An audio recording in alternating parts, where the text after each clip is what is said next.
평안도 철선 땅에 성은 배씨, 이름은 무룡이란 사람이 살았다. 그는 좌수로 성품이 어지러 이웃에게 칭송을 받았고 살림도 넉넉하여 부러울 것이 없었다. 다만 자식이 없는 것이 부부는 늘 걱정이었다.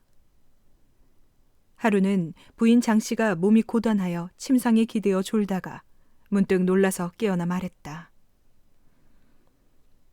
하늘에서 신선이 내려와 꽃 한 송이를 제게 주었습니다. 제가 그 꽃을 공손히 받으려니까 갑자기 회오리 바람이 일더니 그 꽃이 선녀로 변했지 뭡니까? 꽃이 선녀로 변하다니 그거 참 예사 꿈은 아니구려. 듣고 있던 배자수가 감탄을 했다. 그런데 그 선녀가 제 품속으로 뛰어드는 것이었습니다. 깜짝 놀라 일어났죠. 부인, 그건 틀림없이 대몽이요. 우리에게 자식이 없음을 불쌍히 여겨 하늘이 귀한 자식을 보내줄 모양이요. 배자수는 부인의 손을 잡으며 기뻐하였다. 과연 그달부터 장씨 부인은 아이를 갖게 되었다. 10달이 지나 아기가 태어났다. 얼굴이 뛰어나게 예쁜 딸이었다. 배자수는 딸을 안고 몹시 기뻐하며 이렇게 말했다. 마치 아침 이슬을 머금은 장미꽃처럼 아름답구려. 우리 장화라고 이름을 지읍시다. 배자수 부부는 장화를 마치 장중보옥같이 길렀다. 장화가 2살이 되었을 때 장씨에게는 또 태기가 있었다. 이번에는 아들이면 좋겠구려. 정말 그러면 얼마나 좋을까요? 두 부부는 밤낮으로 아들 낳기를 빌었지만 낳고 보니 또 딸이었다. 마음이 서운했지만 아기를 보자 사랑스러운 마음이 저절로 생겼다.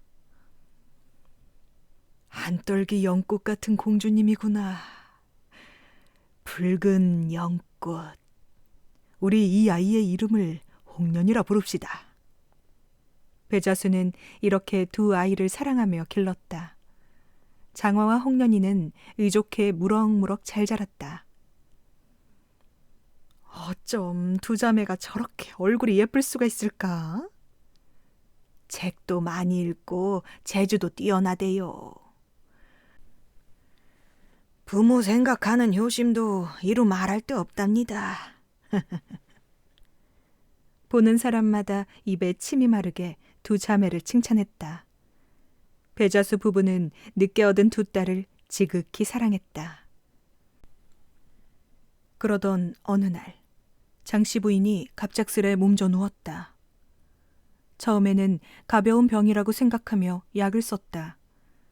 그런데 좋다는 약을 지어다 먹어도 병은 나을 기미가 보이기는커녕 날이 갈수록 점점 깊어만 갔다.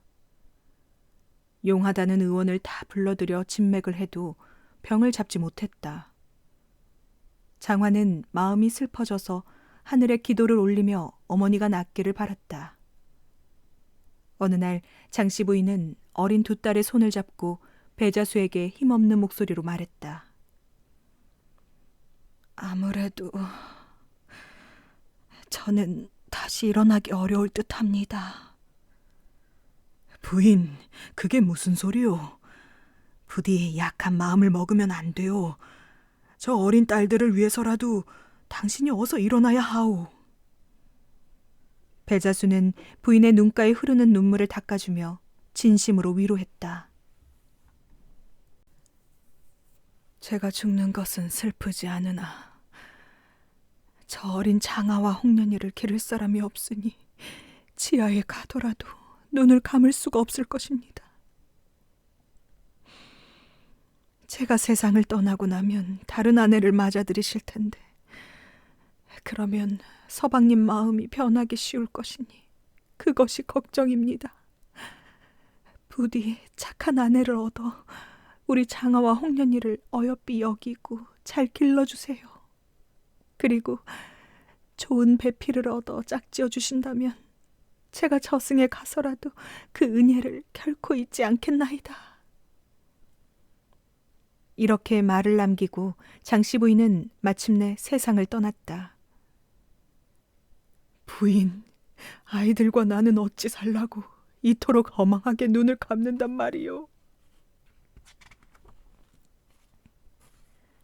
아내를 잃은 배자수가 슬퍼하는 모습은 보는 사람의 간장이 녹아내리는 듯했다.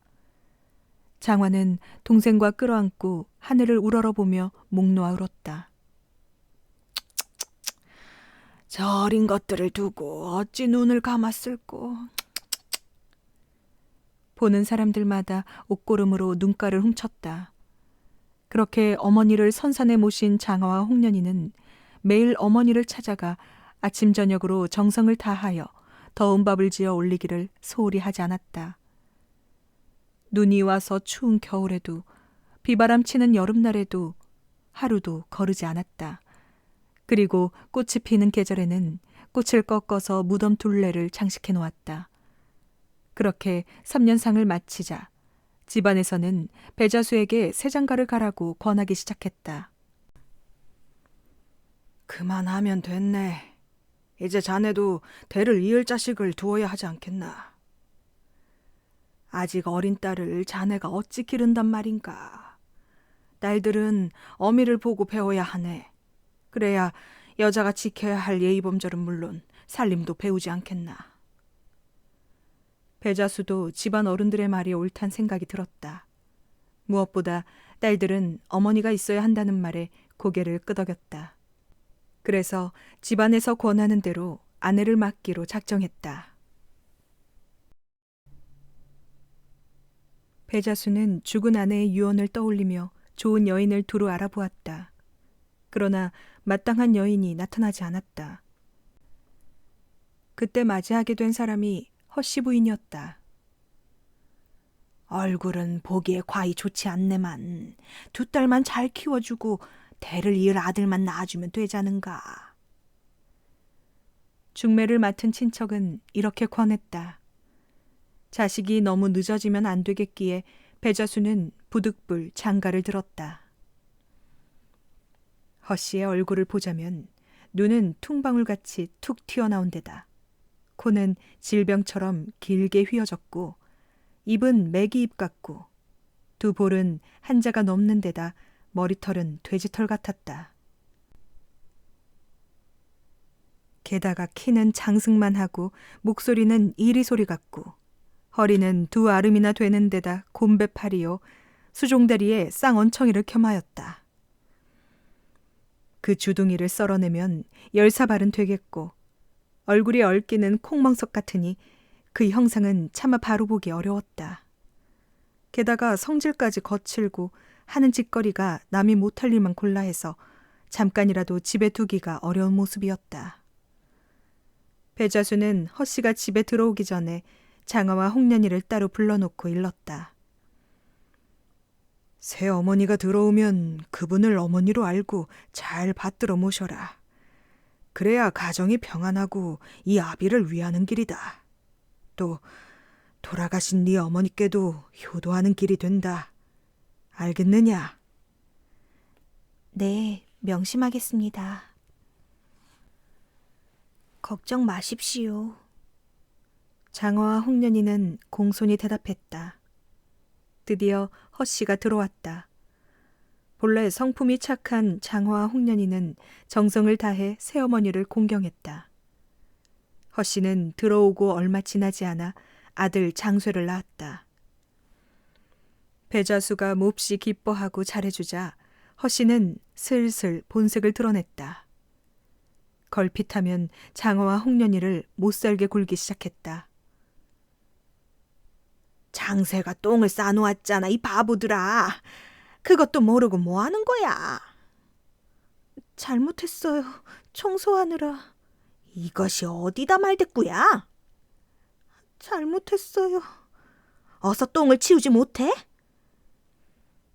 홍련이는 똥이 묻은 기저귀를 갖고 도망치듯 밖으로 나갔다. 이번에는 장화를 몰아붙이기 시작했다. 누가 너더러 안방 청소를 하랬니? 아, 어머니, 잘못했습니다. 누가 너희더러 밥을 지으랬니?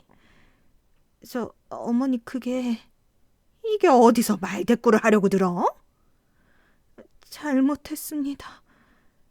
그래서 청소를 안 하면 또 트집이었다. 말만한 계집애들이 둘씩이나 펑펑 놀고 있으면서 집안 꼴이 이게 뭐야? 하고 화를 내기도 하고 때가 돼도 밥 지을 줄도 모르냐? 이 맹추들아? 하며 시도 때도 없이 욕을 하며 괴롭혔다. 일거들 생각은 안 하고 방구석에 처박혀서 뭘 하는 거야?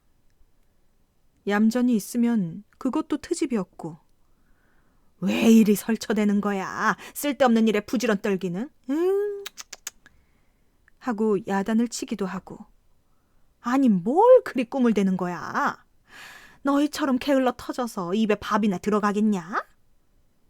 이렇게 온종일 트집만 잡기 때문에 장화와 홍련이는 어느 장단에 맞추어야 할지 정신을 차릴 수가 없었다. 날이 갈수록 허씨의 구박은 심해졌다. 에그 수다스럽기는.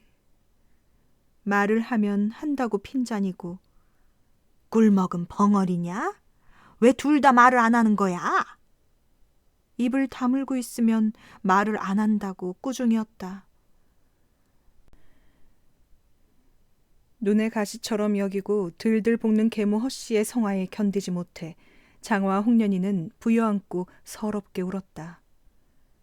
얼마 뒤 방에서는 또 계모 허씨의 화난 목소리가 쩌렁쩌렁 울렸다.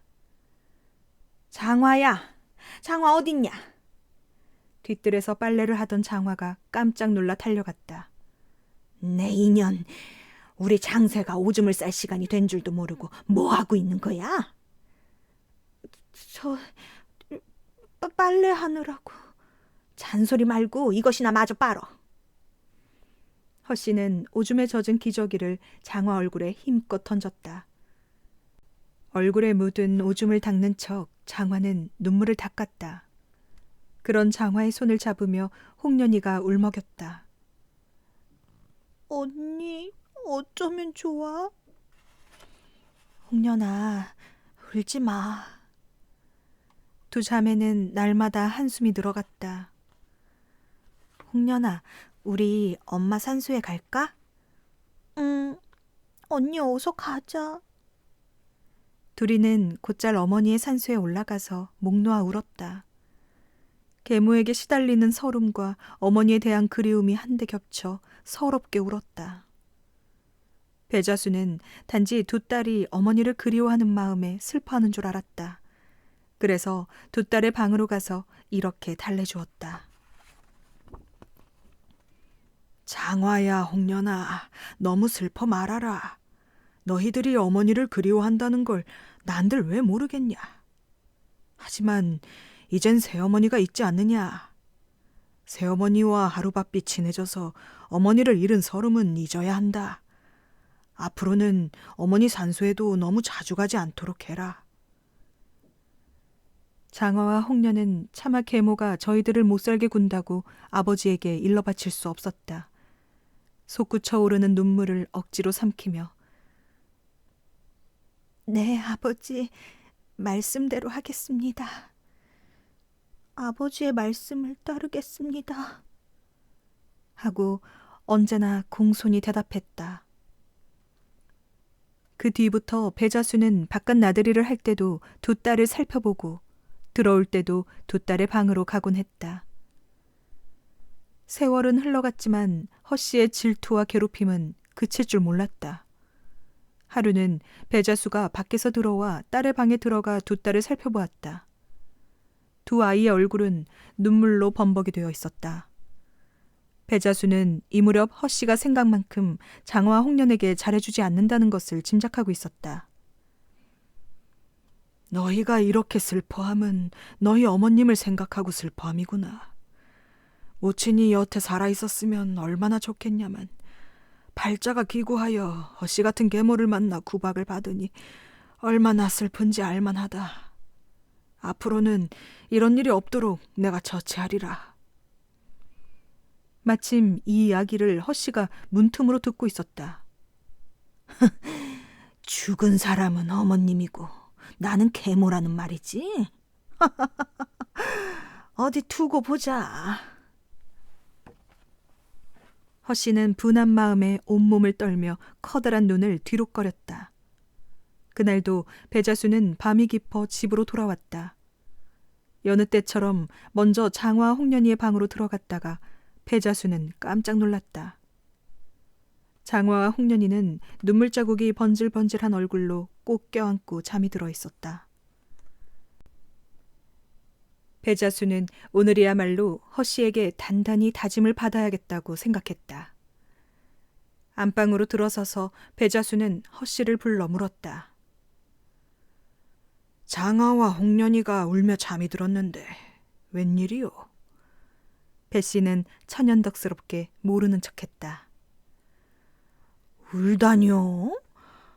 저는 모르는 일입니다. 그 애들을 조금이라도 서운하게 대하지 않았으면 좋겠소. 아니, 누가 서운하게 했단 말씀입니까? 그리고 당신에게 우리 장쇠는 보이지 않나요? 뭐요? 배자수의 언성이 높아지자 허 씨는 찔끔 놀라 입을 다물었다. 커다란 눈알을 굴리며 눈치를 살피던 허 씨가 조심스럽게 말했다. 그 애들이 날 어머니라고 부르지도 않는데 내 꾸지람을 듣고 울겠습니까? 지 어미를 생각하고 그러는 걸 전들 어쩝니까? 그게 아닐게요. 이젠 처녀가 다 된 애들인데 지 어미를 잊을 때도 되었잖소. 설령 어미 생각하고 울었다 해도 그리 서러워할 까닭이 없지 않소. 아무래도 무슨 이유가 있었을 거요. 배자수는 허 씨가 두 딸을 시기하고 있음을 짐작하고 크게 꾸짖었다.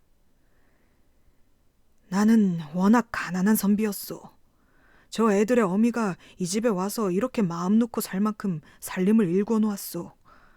지금 우리가 먹고 사는 것도 다 저 애들 어미 것이니 그 은혜를 생각해서라도 애들에게 잘해줘야 하거늘 괴롭히다니 말이나 돼요. 누가 괴롭혔다고 이 야단이십니까? 허 씨가 발끈해서 얼굴색이 불그락 푸르락해졌다. 배자수는 목소리를 바꾸어 타이르든 넌지시 말했다. 나에겐 물론 당신에게도 귀한 딸들이라는 걸 각별히 명심하시오. 알았어요. 허 씨는 겉으로는 순종하는 듯 수그러들었다. 그러나 속으로는 더욱 큰 교계를 꾸미고 있었다. 허 씨는 장화와 홍련을 없애버려야 이 집의 살림을 차지할 수 있다고 생각했다. 다음 날 허 씨는 아무도 모르게 장쇠를 불렀다. 그리고 그의 귀에 대고 뭔가를 은밀히 소곤거렸다. 장난꾸러기 장쇠의 심술궂은 눈이 번쩍 빛이 났다. 허 씨는 장쇠가 잡아온 큰 줄을 끓는 물에 담가 껍질을 벗긴 뒤 피를 발라놓았다. 그것은 어떻게 보면 갓 태어난 아기가 죽은 모습 같았다. 이것을 장화가 자는 방의 이불 밑에 넣어놓고 허 씨는 배자수가 오기만을 기다렸다. 배자수가 바깥에서 돌아오니 아내 허 씨가 못마땅한 얼굴로 연신 혀를 끌끌 차고 있었다. 그런 아내의 눈치를 살피다 이상한 생각이 들어 배자수가 물었다. 왜? 무슨 일이라도 있었어? 허 씨는 뚱한 표정을 짓고 있을 뿐 대답이 없었다. 배자수는 더욱 궁금한 생각이 들어 다시 한번 채근했다. 아마 좋지 못한 일이 있었나 본데 어서 숨김없이 말해보. 그래도 허 씨는 아무런 대꾸를 하지 않고 잇따라 한숨만 길게 내몰았다. 답답하오. 어서 말해보. 그러나 허 씨는 말을 더듬거리며 한숨을 몰아쉬기도 하고 좀처럼 속 시원히 이야기를 털어놓으려 들지 않았다. 무슨 일이라도 좋으니 말해보. 우리 사이에 못할 말이 어디 있어. 그럼 한 가지 부탁이 있습니다. 허 씨가 한 걸음 다가앉았다. 좋소. 무슨 부탁이요? 제 말을 듣고 의심 말고 꼭 믿어주시겠다는 약속을 해주세요. 약속하겠소. 그러니 어서 말해보. 사실은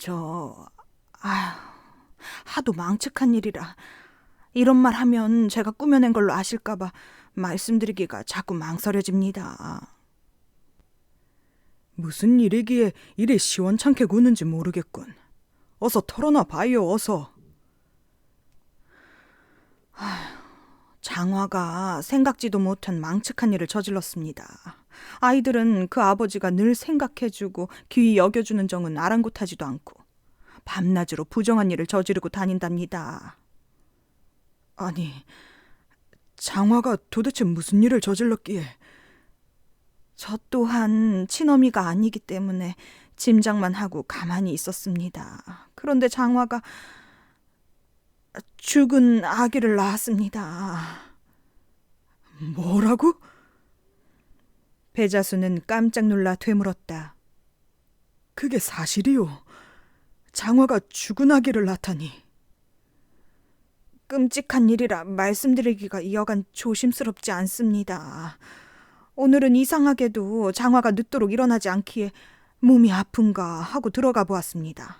그랬더니 죽은 아기를 낳아놓고는 미처 뒤치다거리도 못하고 쩔쩔매고 있었습니다. 그럴 리가.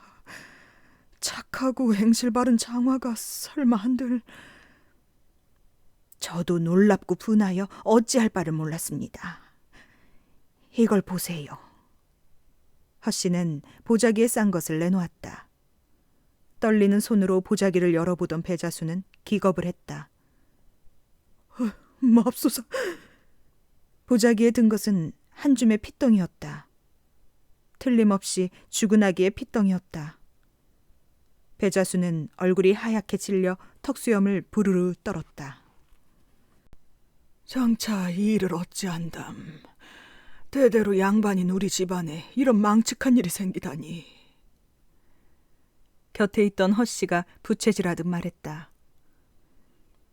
남들이 이 일을 알면 집안 망신도 그런 망신이 없고, 그렇다고 남이 모르게 죽여 흔적을 없애버리면 남은 이런 줄 모르고 내가 독하여 애매한 전실 자식을 모해하여 죽였다 할 것이니 차라리 내가 죽어 없어져야 할까 봅니다.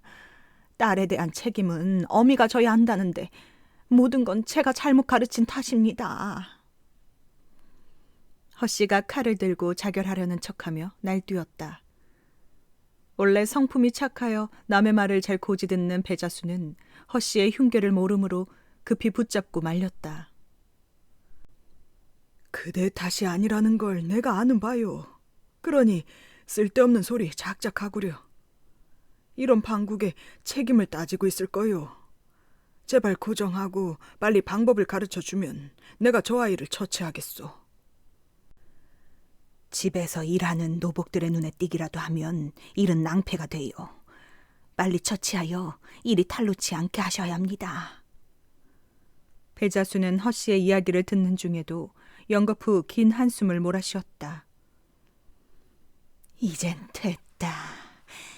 일이 제대로 되어가는구나. 배자수가 자기의 속임수에 감쪽같이 넘어가자 허 씨는 속으로 기쁨을 감추지 못했다. 그럼 어떻게 해야겠소?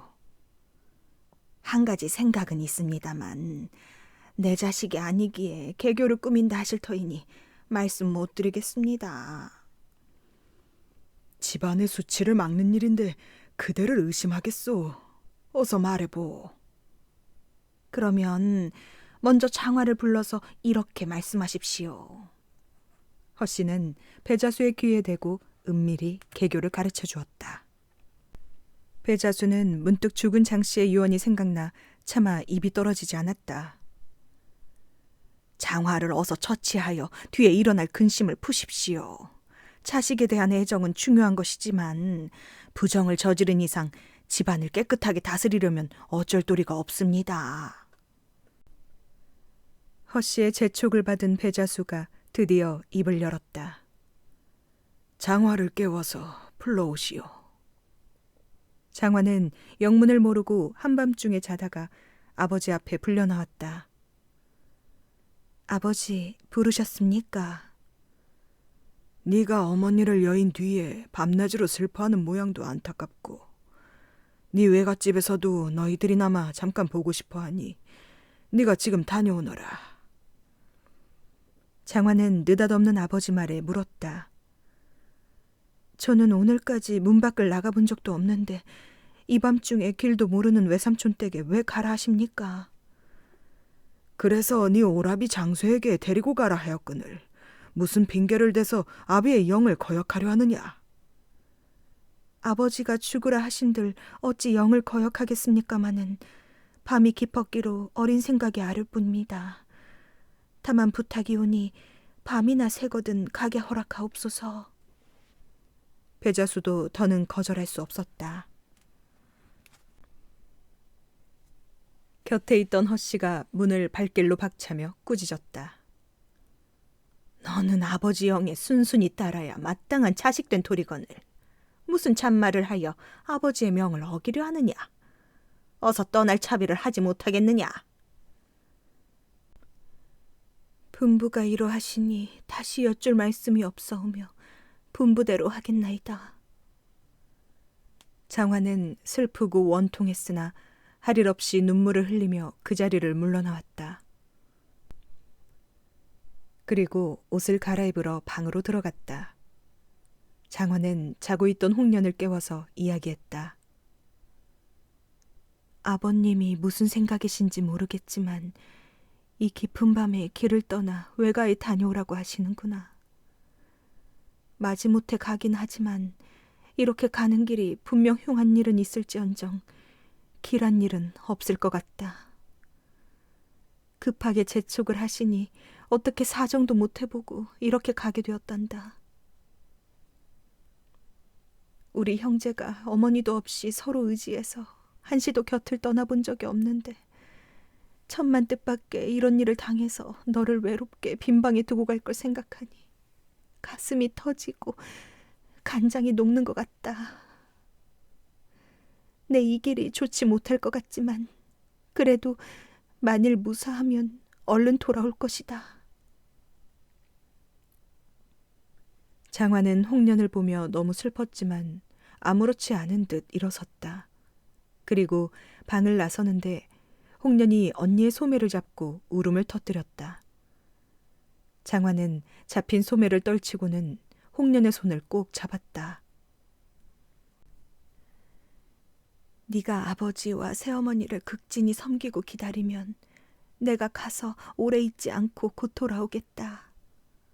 아버지의 명령이 이보다 더한 일을 시켜도 해야겠거늘 어찌 거스르겠느냐. 자, 내가 다녀올 때까지 잘 있어라, 홍련아. 둘은 차마 손을 놓지 못하고 슬프게 울었다.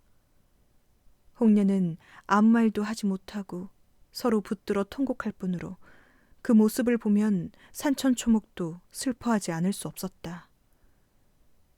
못마땅한 눈으로 노려보고 있던 허씨가 홍련의 덜미를 끌어당기며 소리쳤다. 요망한 계집아이들이 어찌 이렇게 요란을 떠느냐. 장쇠야, 뭘 하느냐. 빨리 장화를 데려가지 않고. 누님, 빨리 나오시오. 부명을 거역하여 공연히 나만 꾸지람을 듣게 하지 말고. 장쇠가 기다렸다는 듯이 날래게 달려와 장화를 이끌었다. 홍련이 울부짖으며 장화의 뒤를 따르려고 했지만 허씨의 억센 손이 붙들고 놓아주지 않았다. 언니, 가지마. 갈 테면 나랑 같이 가. 우리는 한 번도 떨어진 적이 없잖아, 언니. 그런데 날 두고 혼자 어딜 가는 거야, 언니. 애타게 울부짖는 홍련의 소리를 두고 장화는 말잔등에 올라탔다. 마을을 벗어나 이윽고 마른 산골짜기에 다다랐다. 산은 첩첩산중, 물은 잔잔했다. 푸른푸른 무성하고 소나무는 울밀하며 인적이 적막했다. 달빛은 희미하고 어디선가 불려기의 노래가 들렸다. 말을 몰아서 다다른 곳을 보니 큰 못이 있었다. 크기도 깊이도 얼마나 되는지 알 수 없이 바다 같았다. 장쇠가 그 목가에 이르자 장화에게 말에서 내리라고 재촉했다. 집에서 떠난 지 얼마 되지도 않아 말도 피곤한 것 같지 않고 게다가 다니는 사람도 없는 외진 곳에 외가에 다 가지도 않은 것 같은데 어째서 이 깊은 밤중에 이런 곳에서 내리라고 하는 거냐? 장쇠가 대답했다. 내리면 자연히 알게 될 것이니 여러 말할 것 없이 바삐 내리시오. 장화가 할 수 없이 말에서 내리니 장쇠는 그 큰 못을 가리켰다. 이 못이 누님이 억만년 잠들어 지낼 곳이오. 그 말뜻이 무엇인지를 알고 장화가 놀라서 말했다. 무엇 때문에 나더러 여기에서 죽으라 하는 거냐? 내 죽을 땐 죽더라도 왜 그러는지 이유나 알고 죽어야겠다. 장쇠는 코웃음을 치며 대답했다. 누님이 자기 죄를 알 텐데 왜 묻는 겁니까? 누님더러 외갓집으로 가라고 한 것은 정말이 아니오. 누님이 평소에 나쁜 짓을 많이 하였으나 어머니가 어진 마음에 모르는 체하고 지냈단 말이오. 그런데 행실이 더욱 나빠지다가 결국 죽은 아이까지 낳았으니 부득이하게 우리 집안 대대로 체면의 누가됨을 감추기 위함이오. 그래서 남들 눈에 띄지 않게 누님을 없애실 수밖에 없어서 나더러 누님을 이 물에 넣고 오라고 하셨소. 나도 형제간 정이 들어 차마 그렇게는 못하겠으나 부모 명령을 거역할 수 없어 이렇게 이르는 것이니 어서 물에 뛰어드시오. 이 말을 듣자 장화의 머리에는 마른 하늘에 날벼락이 떨어지는 듯하였다. 장화는 혼이 어디로 달아나 버린 듯 소리치며 울었다. 이게 어찌 된 일이냐? 무슨 일로 이 장화를 세상에 나게 하시고 하늘 아래 없는 누명을 씌워 이 깊은 물에 빠져 죽게 하시는 거냐? 하늘이시여 굽어 살피소서. 이 장화가 세상에 난 뒤로 대문 밖 한번 나가보지 않았는데 오늘 이런 애매한 누명을 쓰고 속절없이 귀신이 되게 생겼구나. 이내 몸이 죽는 것은 조금도 아깝지 않으나 외로운 어린 동생 홍련이는 어찌할 것인가.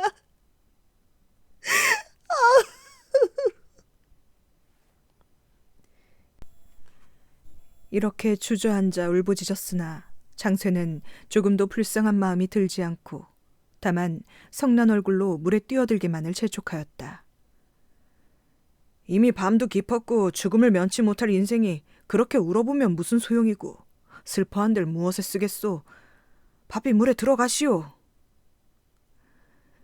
나는 이 몹쓸 누명을 쓰고 죽지만 더 외로운 홍련을 불쌍히 여겨주고 부모님을 잘 모시도록 해라. 장화는 이렇게 말을 마치고 나는 듯이 못 속으로 뛰어들었다. 장화를 삼킨 못에 큰 물결이 일어났다. 이때 커다란 호랑이 한 마리가 나타나 장쇠 앞을 가로막고 호통을 쳤다. 네 어미가 악랄하여 애매한 자식을 모함하여 죽였으니 어찌 하늘이 무심하겠느냐. 너부터 죽여 없애야 하지만 평생 고통을 겪어보아라. 호랑이는 단숨에 달려들어 장쇠의 귀와 한 팔, 다리 하나를 떼어먹고 온데간데 없이 사라졌다. 장쇠는 기절하여 땅에 거꾸러지니 탔던 말이 크게 놀라 집으로 내달렸다. 한편 허씨는 장쇠를 보내놓고 밤이 깊도록 안 오므로 문 밖에 나가 기다리고 있었다. 그때 멀리서 말이 달려오는 모습이 보였다. 허씨는 장화를 죽이고 돌아오는 장쇠인가 하여 반기고 보니 사람은 없고 말의 온몸이 땀에 젖어 떨고 있었다. 놀란 허씨가 노복들을 깨워 명령하였다. 어서 가서 장쇠를 찾아오너라. 노복들이 불을 밝혀들고 찾아 나섰다. 날이 밝을 무렵에야 노복들은 두 귀와 한 팔, 한쪽 다리가 없어지고 인사불성이 된 장쇠를 발견하고 집으로 데려왔다. 허씨가 즉시 약을 먹이고 상처를 돌보니 장쇠가 깨어났다. 장쇠에게 사정 이야기를 다 들은 허씨는 더욱 원망하는 마음에 홍련이마저 죽일 기회를 엿보고 있었다. 한편 배자수는 장화가 죽은 것을 알고 비로소 후회하며 마음 아파했으나 때는 이미 늦었다.